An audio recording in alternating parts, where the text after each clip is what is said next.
તો આ તરફ બોટાદના વિદ્યાર્થીઓએ વિનેશ ફોગાટના પ્રયાસોને બિરદાવ્યા હતા। વિદ્યાર્થીઓએ પત્ર લખીને વિનેશ ફોગાટના પ્રયાસોને બિરદાવ્યા। દેશને તમારા પર ગર્વ છે જેવા લખાણ સાથે પત્ર લખ્યા।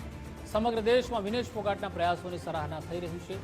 ઓલિમ્પિકમાં વિનેશ ફોગાટ અયોગ્ય ઘોષિત થયા હતા। વજન વધી જતા 50 કિલોગ્રામ કેટેગરીમાં તેઓ અયોગ્ય ઘોષિત થયા હતા। આજે અત્યારે જ્યારે વિશ્વની અંદર ઓલિમ્પિકનો માહોલ છે ત્યારે સમગ્ર દેશ અને દુનિયાની નજર ભારતને પ્રથમ ગોલ્ડ જે મળવા જઈ રહ્યો હતો એ આપણી રેસલર વિનેશ ફોગાટ તરફ હતી।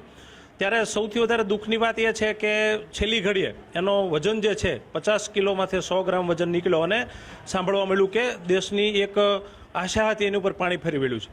એ જ્યારે એને ખબર પડી કે એનું વજન વધારે છે ત્યારે વજન ઉતારવા માટે એનો અથાગ પ્રયાસ હતો, બરોબર છે। અને આપણે એક સુંદર મજાની પંક્તિ છે કે अपनी जीत पे इतना गुमान ना करो, तुम्हारी जीत से ज्यादा हमारे हार के चर्चे है।